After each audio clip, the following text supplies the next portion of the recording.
Party कह लीजिए एकजुट क्यों नहीं हो पा रही है और क्या किया जाना चाहिए, क्योंकि ये सीधे तौर पे इस विपक्ष को भी मौका मिलता है। देखो, सबसे बड़ी बात है कि ये सारे कैप्टन अमरिंदर सिंह के वादे थे।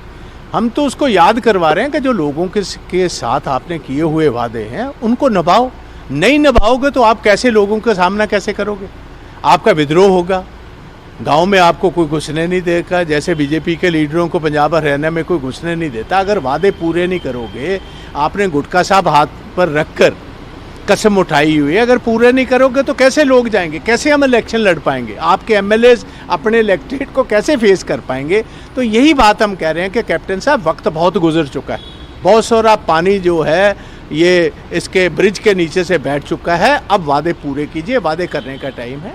तो यही हम पार्टी हाईकमांड को कह रहे हैं कि ये आप इंश्योर कीजिए, ये सारी बातें इनको अब करनी ही हो। अफसरशाही का बहुत वहाँ जोर चल चुका है और ये अफसरों ने एक जैसे गवर्नर का राज है वैसे चल रहा है। कांग्रेस के वर्कर की या एमएलएज की तो कोई सुनवाई नहीं है। तो इतनी देर तो कैप्टन साहब जो मैं समझता हूँ कि उन्होंने सुनवाई की नहीं, अब थोड़ा सा उठे हैं, देखिए अब क्या करते हैं।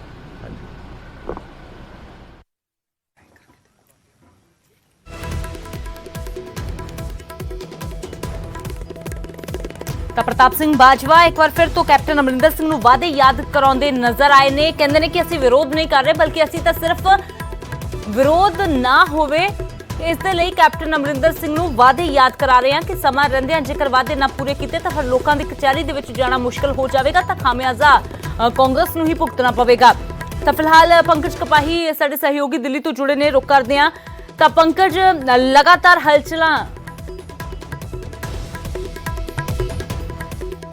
आपको चेहरा कौन सा लग रहा है? सिद्धू चेहरा बन सकते हैं 2022 का? नहीं, ये तो देखो, आज हमारा जो चेहरा है वो कैप्टन अमरिंदर सिंह है। आगे भी वही जब इलेक्शन का टाइम आता है, जब इलेक्शन का मैनिफेस्टो बनता है, जब कैंपेन कमेटीज बनती हैं, उस दौरान ये हाईकमांड फैसला करती है। आपको भी पता हूँ मैं कौन हूँ कहने वाला, लेकिन जो 5 साल के लिए हमने इलेक्शन लड़ी है वो कैप्टन अमरिंदर सिंह के नाम पे लड़ी है। वो आपके भी सामने है, सीएम फेस बना के लड़ी थी। तो आज भी ट्वीट किया, उन्होंने कहा कि 300 यूनिट बिजली तभी मिल सकती है अगर पीपीए जो एग्रीमेंट है उनको रद्द किया जाए। अरे उनको पावर मिनिस्ट्री संभालनी चाहिए थी, पावर मिनिस्ट्री उनको संभालनी चाहिए थी।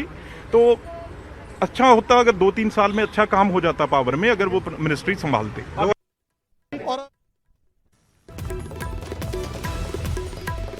ਤਾਂ ਜਿੱਥੇ ਇੱਕ ਪਾਸੇ ਕੈਪਟਨ ਅਮਰਿੰਦਰ ਸਿੰਘ ਦੇ ਕਰੀਬੀ ਮੰਤਰੀ ਉਹਨਾਂ ਦਾ ਪੱਖ ਪੂਰਦੇ ਹੋਏ ਨਜ਼ਰ ਆ ਰਹੇ ਨੇ, ਤੇ ਦੂਜੇ ਪਾਸੇ ਕਾਂਗਰਸ ਦੇ ਹੀ ਕੁਝ ਲੀਡਰ ਨੇ ਜੋ ਸਿੱਧੇ ਤੌਰ ਤੇ ਕਾਰਗੁਜ਼ਾਰੀ ਤੇ ਸਵਾਲ ਖੜੇ ਕਰ ਰਹੇ ਨੇ। ਫਿਲਹਾਲ ਸਿੱਧਾ ਰੁਕ ਕਰਦੇ ਆ ਪੰਕਜ ਕਪਾਹੀ ਸਾਡੇ ਸਹਿਯੋਗੀ ਦਿੱਲੀ ਤੋਂ ਜੁੜੇ ਹੋਏ ਨੇ। ਤਾਂ ਪੰਕਜ, ਲਗਾਤਾਰ ਪਿਛਲੇ 1 ਘੰਟੇ ਦੇ ਵਿੱਚ ਤੁਸੀਂ ਦੇਖਿਆ ਹੈ ਕਿ ਹਲਚਲ ਵਧੀ ਹੈ, ਵੱਖ-ਵੱਖ ਮੰਤਰੀ ਜੋ ਨੇ, ਵੱਖ-ਵੱਖ ਵਿਧਾਇਕ ਜੋ ਨੇ ਉਹ ਪਹੁੰਚ ਰਹੇ ਨੇ। ਕੈਪਟਨ ਅਮਰਿੰਦਰ ਸਿੰਘ ਸੋਨੀਆ ਗਾਂਧੀ ਨਾਲ ਮੁਲਾਕਾਤ ਤੋਂ ਪਹਿਲਾਂ ਸ਼ਕਤੀ ਪ੍ਰਦਰਸ਼ਨ ਕਰ ਰਹੇ ਨੇ। ਕੀ ਕੁਝ ਜਾਣਕਾਰੀ ਹੈ ਫਿਲਹਾਲ ਤੱਕ ਦੀ, ਕੀ ਕੁਝ ਅਪਡੇਟ ਪੂਰੇ ਮਾਮਲੇ 'ਚ? देखो अमृत, मंत्री इस वे कोई भी नहीं पहुंचा। विधायक राजकुमार वेरका पहुंचे ने, पूर्व मंत्री अश्विनी शेखरी पहुंचे ने और मैंबर पार्लीमेंट रवनीत सिंह बिट्टू पहुंचे ने। और ਜਿਹੜੇ ਮੰਤਰੀ ਕੈਪਟਨ ਅਮਰਿੰਦਰ ਸਿੰਘ ਦੇ ਬੇहद ਨੇੜੇ ਸੀਗੇ, ਚਾਹੇ ਤ੍ਰਿਪਤ ਬਾਜਵਾ ਹੋਵੇ, ਚਾਹੇ ਸੁਖਜਿੰਦਰ ਰੰਧਾਵਾ ਹੋਵੇ, ਚਾਹੇ ਚੰਨੀ ਹੋਣ ਜਾਂ ਸੁਖ ਸਰਕਾਰੀਆ ਹੋਣ, ਉਹ ਦੂਰੀਆਂ ਵੱਧ ਗਈਆਂ ਨੇ। ਉਹ ਇਸ ਵੇਲੇ ਚੁੱਪ ਬੈਠੇ ਨੇ, ਇੰਤਜ਼ਾਰ ਕਰ ਰਹੇ ਨੇ ਹਾਈਕਮਾਨ ਦਾ।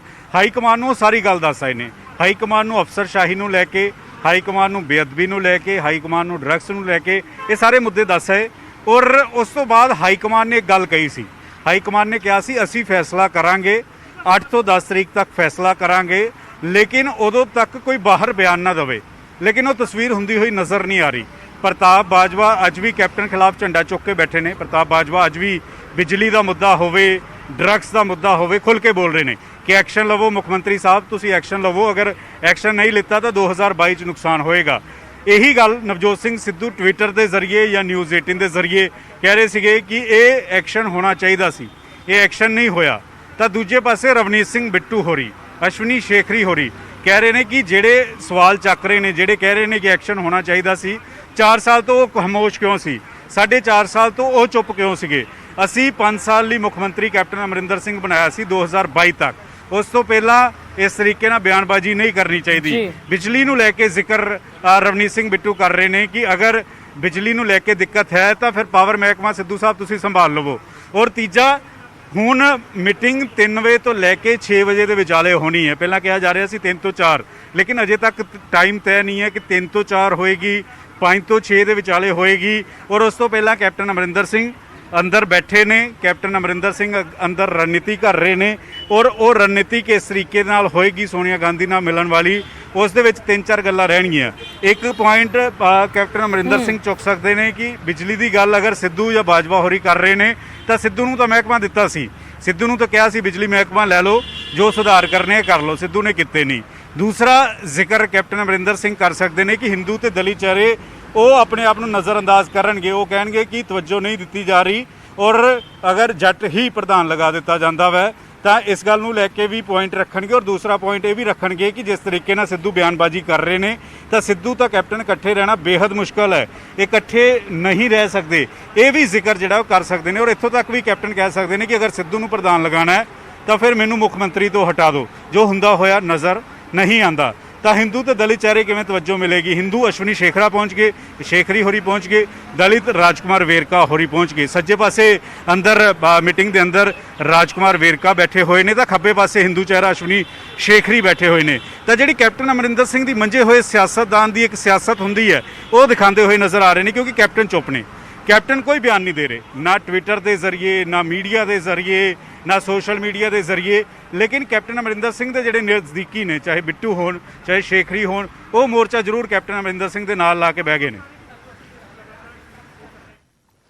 ਬਿਲਕੁਲ ਤਸਦੀਕ ਦੇ ਤੌਰ ਤੇ ਇਸ ਵੇਲੇ ਜ਼ਰੂਰ ਕਹਿ ਸਕਦੇ ਹਾਂ ਕਿ ਕੈਪਟਨ ਖੇਮੇ ਦੇ ਜੋ ਵਿਧਾਇਕ ਨੇ, ਜੋ ਸੰਸਦ ਨੇ, ਉਹਨਾਂ ਦਾ ਹਮੇਸ਼ਾ ਪੱਖ ਪੂਰਦੇ ਨੇ, ਇਸ ਵੇਲੇ ਕੈਪਟਨ ਦੇ ਨਾਲ ਬੈਠੇ ਹੋਏ ਨਜ਼ਰ ਆ ਰਹੇ ਨੇ। ਪਰ ਅੱਜ ਕਹਿ ਸਕਦੇ ਹਾਂ ਕਿ ਜੋ ਸੈਂਟਰ ਆਫ ਅਟਰੈਕਸ਼ਨ ਹੈ ਤਾਂ ਸੋਨੀਆ ਗਾਂਧੀ ਦੇ ਨਾਲ ਜਿਹੜੀ ਹੋਣ ਵਾਲੀ ਮੀਟਿੰਗ ਹੈ ਉਹ ਹੈ ਜਿਸ ਤੇ ਨਜ਼ਰਾਂ ਸਭ ਦੀਆਂ ਪੰਕਜ ਟਿੱਕੀਆਂ ਹੋਈਆਂ ਨੇ। ਫਿਲਹਾਲ ਕੀ ਕੁਝ ਨਿਕਲ ਕੇ ਸਾਹਮਣੇ ਆਉਂਦਾ ਹੈ, ਕਿਉਂਕਿ ਆਸਾਨ ਤਾਂ ਨਹੀਂ ਹੈ ਕਿ ਅੱਜ ਦੀ ਮੀਟਿੰਗ ਦੇ ਵਿੱਚ ਹੀ ਸਾਰੀਆਂ ਚੀਜ਼ਾਂ ਦਰੁਸਤ ਕਰ ਲਈਆਂ ਜਾਣ, ਪਰ ਮੁਸ਼ਕਿਲ ਤੇ ਚੁਣੌਤੀਆਂ ਬਹੁਤ ਵੱਡੀਆਂ ਨੇ ਕਾਂਗਰਸ ਦੇ ਅੱਗੇ, ਕਿਉਂਕਿ ਜੇਕਰ ਸਾਰਾ ਸਮਾਂ ਹੀ ਕਾਂਗਰਸ ਇਸ ਤਰ੍ਹਾਂ ਆਪਣੇ ਕਲੇਸ਼ ਨੂੰ ਸੁਲਝਾਉਂਦਿਆਂ ਲਗਾ ਦੇਵੇਗੀ ਤਾਂ ਚੋਣਾਂ ਦੀ ਤਿਆਰੀ ਕਿਸ ਵੇਲੇ ਕਰੇਗੀ, ਇਹ ਵੀ ਵੱਡਾ ਸਵਾਲ ਹੈ। ਤੇ ਇਸ ਤਰ੍ਹਾਂ ਆਪਸੀ ਕਲੇਸ਼ ਦੇ ਵਿੱਚ ਉਲਝ ਕੇ ਰਹਿ ਗਈ ਕਾਂਗਰਸ ਵਿਰੋਧੀਆਂ ਨੂੰ ਜ਼ਰੂਰ ਮੌਕਾ ਦੇ ਰਹੀ ਹੈ ਆਪਣੀ ਜ਼ਮੀਨ ਵੀ ਪੁਖਤਾ ਕਰਨ ਦਾ ਤੇ ਨਾਲ ਹੀ ਨਾਲ ਆਪਣੇ ਵਾਰ ਕਰਨ ਦਾ ਕਾਂਗਰਸ ਦੇ ਉੱਪਰ। ਫਿਲਹਾਲ ਸ਼ੁਕਰੀਆ ਪੰਕਜ ਇਸ तमाम ਜਾਣਕਾਰੀ ਦੇ ਲਈ। ਫਿਰ ਤੋਂ ਤੁਹਾਡਾ ਰੁਖ ਕਰਾਂਗੇ ਤਾਂ ਦਿੱਲੀ ਦੇ ਵਿੱਚ ਅੱਜ ਲਗਾਤਾਰ ਹਲਚਲ ਵਧੀ ਹੋਈ ਹੈ। ਦਿੱਲੀ ਦੇ ਵਿੱਚ ਇਸ ਵੇਲੇ ਕਪੂਰਥਲਾ ਹਾਊਸ ਦੇ ਵਿੱਚ ਕੈਪਟਨ ਅਮਰਿੰਦਰ ਸਿੰਘ ਮੌਜੂਦ ਨੇ, ਨਾਲ ਮੌਜੂਦ ਨੇ ਲੁਧਿਆਣਾ ਤੋਂ ਕਾਂਗਰਸ ਦੇ ਸਾਂਸਦ ਰਵਨੀਤ ਬਿੱਟੂ,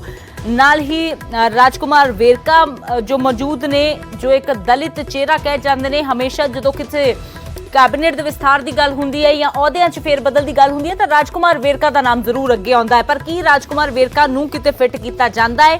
ਦਲਿਤ ਚਿਹਰੇ ਨੂੰ ਦੇਖਦੇ ਹਾਂ, ਦਲਿਤ ਵੋਟ ਬੈਂਕ ਨੂੰ ਦੇਖਦੇ ਹਾਂ।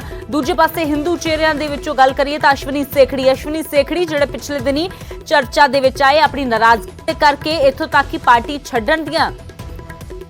ਛੱਡਣ ਤੱਕ ਦੀਆਂ ਜੋ ਗੱਲਾਂ ਪਹੁੰਚ ਗਈਆਂ। ਪਰ ਇਸ ਸਭ ਦੇ ਵਿਚਾਲੇ ਅਸ਼ਵਨੀ ਸੇਖੜੀ ਨੂੰ ਰੋਕਿਆ ਗਿਆ। ਪਰ ਕੀ ਰੋਕਿਆ ਗਿਆ ਆਫਰ ਦੇ ਕੇ, ਇਹ ਵੀ ਜੋ ਤਸਵੀਰ ਹੈ ਉਹ ਅੱਜ ਸਾਫ਼ ਹੋ ਸਕਦੀ ਹੈ ਕਿ ਅਸ਼ਵਨੀ ਸੇਖੜੀ ਆਖਿਰਕਾਰ ਕਿਸ ਦੇ ਕਹਿਣ ਤੇ ਰੁਕੇ ਤੇ ਅੱਗੇ ਪਾਰਟੀ ਚ ਉਹਨਾਂ ਦੀ ਭੂਮਿਕਾ ਕਿਸ ਤਰ੍ਹਾਂ ਦੀ ਹੋਵੇਗੀ। ਤਾਂ ਫਿਲਹਾਲ 3 ਵਜੇ ਦੇ ਕਰੀਬ ਸੋਨੀਆ ਗਾਂਧੀ ਦੇ ਨਾਲ ਕੈਪਟਨ ਅਮਰਿੰਦਰ ਸਿੰਘ ਦੀ ਮੀਟਿੰਗ ਹੋਵੇਗੀ। ਸੁਲ੍ਹਾ ਦੇ ਫਾਰਮੂਲੇ ਤੇ ਚਰਚਾ ਹੋ ਸਕਦੀ ਹੈ। ਸੋਨੀਆ ਗਾਂਧੀ ਕੈਪਟਨ ਨੂੰ ਸੁਲ੍ਹਾ ਦਾ ਫਾਰਮੂਲਾ ਦੱਸ ਸਕਦੇ ਨੇ, ਪਰ ਕੈਪਟਨ ਅਮਰਿੰਦਰ ਸਿੰਘ ਨਵਜੋਤ ਸਿੰਘ ਸਿੱਧੂ ਦੀ ਭੂਮਿਕਾ ਨੂੰ ਲੈ ਕੇ ਕਿਸ ਤਰ੍ਹਾਂ ਦਾ ਰਿਐਕਟ ਕਰਦੇ ਨੇ ਦੇਖਣਾ ਹੋਵੇਗਾ।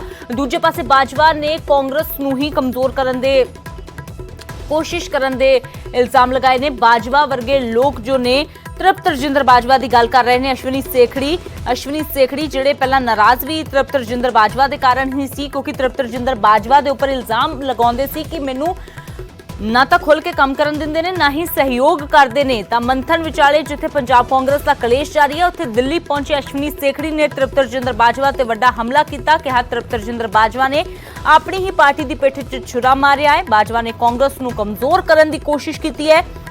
ਸੇਖੜੀ ਨੇ ਕਿਹਾ ਤ੍ਰਿਪਤ ਰਜਿੰਦਰ ਬਾਜਵਾ ਵਰਗੇ ਲੋਕ ਕੈਪਟਨ ਤੱਕ ਉਹਨਾਂ ਦੀ ਪਹੁੰਚ ਨਹੀਂ ਹੋਣ ਦਿੰਦੇ ਸੀ ਤੇ ਲੋਕ ਹੁਣ ਤ੍ਰਿਪਤ ਰਜਿੰਦਰ ਸਿੰਘ ਬਾਜਵਾ ਨੂੰ ਜਵਾਬ ਦੇਣਗੇ। ਇਹ ਹੁਣ ਅਸ਼ਵਨੀ ਸੇਖੜੀ ਖੁੱਲ ਕੇ ਇੱਕ ਵਾਰ ਫਿਰ ਤੋਂ ਤ੍ਰਿਪਤ ਰਜਿੰਦਰ ਬਾਜਵਾ ਦੇ ਖਿਲਾਫ ਬੋਲਦੇ ਨਜ਼ਰ ਆ ਰਹੇ ਨੇ।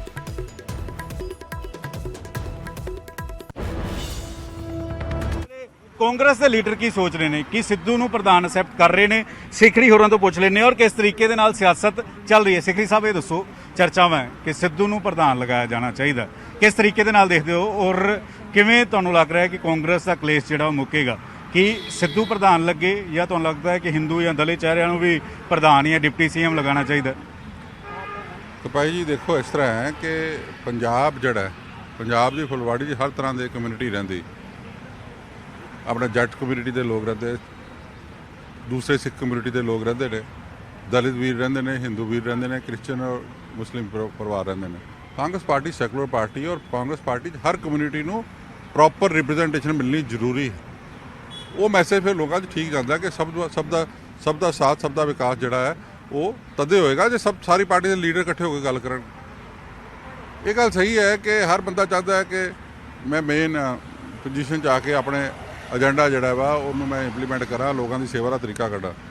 ਪਰ ਅੱਜ ਜਿਹੜਾ ਵਾ ਪੰਜਾਬ ਵਿੱਚ ਕੈਪਟਨ ਅਮਰਿੰਦਰ ਸਿੰਘ ਜੀ ਮੁੱਖ ਮੰਤਰੀ ਹਨ ਔਰ ਕੈਪਟਨ ਅਮਰਿੰਦਰ ਸਿੰਘ ਜੀ ਦੇ ਅੱਗੇ ਇਸ਼ੂਜ਼ ਵੱਡੇ ਕੀ ਨੇ ਉਹ ਐਨਾਲਿਸਿਸ ਕਰਦੇ ਪਏ ਨੇ, ਕਿਉਂਕਿ ਚੁਣਾਵ ਨੂੰ 8 ਮਹੀਨੇ ਰਹਿ ਗਏ ਸਿਰਫ। ਲੇਕਿਨ ਜਿਹੜੀ ਪ੍ਰਧਾਨਗੀ ਨੂੰ ਲੈ ਕੇ ਹੈ ਚਰਚਾ ਇਹ ਹੈ ਕਿ ਇੱਕ ਹਿੰਦੂ ਚਿਹਰਾ, ਇੱਕ ਦਲਿਤ ਚਿਹਰਾ ਕਾਰਜਕਾਰੀ ਲਗਾਇਆ ਜਾ ਸਕਦਾ ਹੈ, ਡਿਪਟੀ ਸੀਐਮ ਲਗਾਇਆ ਜਾ ਸਕਦਾ। ਤੁਹਾਨੂੰ ਲੱਗਦਾ 4 ਸਾਲਾਂ 'ਚ ਨਜ਼ਰਅੰਦਾਜ਼ ਹੋਏ ਨੇ ਜਾਂ ਕਿਸ ਤਰੀਕੇ ਨਾਲ ਤੁਸੀਂ ਅੱਗੇ ਜਿਹੜੀ ਹਾਈ ਕਮਾਨ ਦੇ ਸਾਹਮਣੇ ਗੱਲ ਰੱਖੋਗੇ? ਨਾਰਾਜ਼ ਤੁਸੀਂ ਵੀ ਸੀ, ਤੁਸੀਂ ਵੀ ਅਕਾਲੀ ਦਲ 'ਚ ਚੱਲੇ ਸੀਗੇ। ਦੇਖੋ ਮੈਂ ਸਮਝਦਾ ਵਾਂ ਕਿ ਜੇ ਪਰਿਵਾਰ ਵਿੱਚ ਬੱਚਿਆਂ ਨੂੰ ਪ੍ਰੋਪਰ ਉਹਨਾਂ ਦਾ ਮਾਨ ਸਨਮਾਨ ਨਹੀਂ ਮਿਲਦਾ ਤੇ ਬੱਚੇ ਫਿਰ ਘਰ ਛੱਡ ਕੇ ਚਲੇ ਜਾਂਦੇ ਨੇ। ਕਾਂਗਰਸ ਪਾਰਟੀ ਨੂੰ ਅੱਜ ਹਰ ਇੱਕ ਵਰਕਰ ਦੀ ਜ਼ਰੂਰਤ ਹੈ ਔਰ ਉਹਨਾਂ ਸਾਥੀਆਂ ਦੀ ਜ਼ਿਆਦਾ ਜ਼ਰੂਰਤ ਹੈ ਜਿਹੜੇ ਕਿ ਟ੍ਰੈਡੀਸ਼ਨਲੀ ਜਿਨ੍ਹਾਂ ਦੀ ਡੀਐਨਏ 'ਚ ਕਾਂਗਰਸ ਹੈ, ਜਿਹੜੇ ਦਹਾਕਿਆਂ ਤੋਂ ਕਾਂਗਰਸ ਦਾ ਕੰਮ ਕਰਦੇ ਪਏ ਨੇ, 50 ਸਾਲ ਦੇ 40 ਸਾਲ ਦੇ, ਉਹਨਾਂ ਲੋਕਾਂ ਦੀ ਵੀ ਜ਼ਰੂਰਤ ਓਨੀ ਹੈ ਜਿੰਨੀ ਨਵੇਂ ਲੋਕਾਂ ਦੀ ਜ਼ਰੂਰਤ ਹੈ। ਸੋ ਤੁਸੀਂ ਸਿੱਧੂ ਸਾਹਿਬ ਦਾ ਸਵਾਲ ਚੁੱਕਿਆ ਹੈਗਾ। ਸਿੱਧੂ ਸਾਹਿਬ ਅਜੇ ਸਾਡੀ ਪਾਰਟੀ 'ਚ ਆਏ ਨੇ, 4 ਸਾਲ ਹੋਏ ਨੇ ਔਰ ਪਾਰਟੀ ਨੇ ਉਹਨਾਂ ਨੂੰ ਬੜਾ ਨਵਾਜਿਆ ਹੈ, ਉਹਨਾਂ ਨੂੰ ਬੜੀ ਇੰਪੋਰਟੈਂਟ ਪੋਜੀਸ਼ਨ ਦਿੱਤੀਆਂ। ਕੈਪਟਨ ਸਾਹਿਬ ਨੇ ਉਹਨਾਂ ਨੂੰ ਕਿਹਾ ਸੀਗਾ ਕਿ ਬਿਜਲੀ ਦਾ ਮਹਿਕਮਾ ਲੈ ਕੇ ਉਹਨੂੰ ਸੁਧਾਰੋ। ਮੈਂ ਸਮਝਦਾ ਕਿ ਸਿੱਧੂ ਸਾਹਿਬ ਨੂੰ ਸੁਧਾਰਨਾ ਚਾਹੀਦਾ ਸੀ। ਅੱਜ ਜਿਹੜਾ ਝਗੜਾ ਹੀ ਬਿਜਲੀ ਦਾ ਪਾ ਰਹੇ ਆ, ਸਿੱਧੂ ਸਾਹਿਬ ਵੀ ਇਹੀ ਬਿਆਨ ਦੇ ਰਹੇ ਨੇ ਕਿ ਬਿਜਲੀ ਠੀਕ ਨਹੀਂ ਆ। ਉਧਰੋਂ ਅਕਾਲੀ ਦਲ ਵੀ ਕਹਿ ਰਿਹਾ, ਸਾਰੇ ਆਪ ਪਾਰਟੀ ਵੀ ਕਹਿ ਰਹੀ ਕਿ ਬਿਜਲੀ ਠੀਕ ਨਹੀਂ ਹੈ। ਤੇ ਸਿੱਧੂ ਸਾਹਿਬ ਨੇ ਅਗਰ ਉਹ ਮਹਿਕਮਾ ਲੈ ਲਿਆ ਹੁੰਦਾ ਤੇ ਅੱਜ ਤੱਕ ਬਿਜਲੀ ਠੀਕ ਕਰ ਦਿੱਤੀ ਹੁੰਦੀ ਤੇ ਡੈਫੀਨੇਟਲੀ ਫਿਰ ਉਹ ਕ੍ਰੈਡਿਟ ਉਹਨਾਂ ਨੂੰ ਜਾਣਾ ਹੀ ਸੀਗਾ। ਤੁਹਾਨੂੰ ਪ੍ਰਧਾਨ ਦੀਆਂ ਜਿਹੜੀਆਂ ਚਰਚਾਵਾਂ ਤੁਹਾਨੂੰ ਮਨਜ਼ੂਰ ਹੋਏਗਾ ਸਿੱਧੂ ਨੂੰ ਪ੍ਰਧਾਨ ਲਗਾ ਦਿੱਤਾ ਜਾਂਦਾ? ਦੇਖੋ ਦਲਿਤ ਕਮਿਊਨਿਟੀ ਹੈ, ਹਿੰਦੂ ਕਮਿਊਨਿਟੀ ਹੈ, ਉਹਨਾਂ ਨੂੰ ਵੀ ਰਿਪਰੈਜ਼ੈਂਟੇਸ਼ਨ ਦੇਣੀ ਜ਼ਰੂਰੀ ਹੈ, ਇਗਨੋਰ ਨਹੀਂ ਕੀਤਾ ਜਾ ਸਕਦਾ।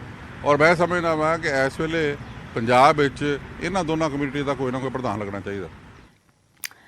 ਅਸ਼ਵਨੀ ਸੇਖੜੀ ਦੇ ਵੱਲੋਂ ਤ੍ਰਿਪਤ ਰਜਿੰਦਰ ਸਿੰਘ ਬਾਜਵਾ ਤੇ ਸਿੱਧੇ ਤੌਰ ਤੇ ਹਮਲਾ ਕੀਤਾ ਗਿਆ ਹੈ ਕਿ ਪਿੱਠ ਦੇ ਵਿੱਚ ਸ਼ੁਰਾ ਖੋਬਿਆ ਗਿਆ ਹੈ, ਪਾਰਟੀ ਨੂੰ ਕਮਜ਼ੋਰ ਕੀਤਾ ਗਿਆ ਹੈ ਤ੍ਰਿਪਤ ਰਜਿੰਦਰ ਬਾਜਵਾ ਦੇ ਵੱਲੋਂ। ਤਾਂ ਦੱਸਦੇ ਕਿ ਬਟਾਲਾ ਦੇ ਨਾਲ ਸੰਬੰਧ ਰੱਖਦੇ ਨੇ, ਬਟਾਲਾ ਤੋਂ ਸਾਬਕਾ ਵਿਧਾਇਕ ਨੇ ਅਸ਼ਵਨੀ ਸੇਖੜੀ, ਸਾਬਕਾ ਮੰਤਰੀ ਰਹੇ ਨੇ। ਪਰ ਅਸ਼ਵਨੀ ਸੇਖੜੀ ਦੇ ਇਹ ਨਾਰਾਜ਼ਗੀ ਸੀ ਕਿ ਪਾਰਟੀ ਦੇ ਵਿੱਚ ਉਹਨਾਂ ਦੀ ਪੁੱਛਗਿੱਛ ਘੱਟ ਹੈ, ਪਾਰਟੀ ਦੇ ਵਿੱਚ ਉਹਨਾਂ ਨੂੰ ਤਵੱਜੋ ਨਹੀਂ ਦਿੱਤੀ ਜਾ ਰਹੀ। ਤੇ ਖਾਸ ਤੌਰ ਤੇ ਨਾਰਾਜ਼ਗੀ ਤ੍ਰਿਪਤ ਰਜਿੰਦਰ ਬਾਜਵਾ ਦੇ ਕਰਕੇ ਸੀ ਕਿ ਉਹ ਫਤਿਹਗੜ੍ਹ ਚੂੜੀਆਂ ਦੇ ਨਾਲ ਸੰਬੰਧ ਰੱਖਣ ਦੇ ਬਾਵਜੂਦ ਬਟਾਲੇ ਦੇ ਵਿੱਚ ਉਹਨਾਂ ਦੀ ਇੰਟਰਫੇਰੈਂਸ ਬਹੁਤ ਜ਼ਿਆਦਾ ਹੈ।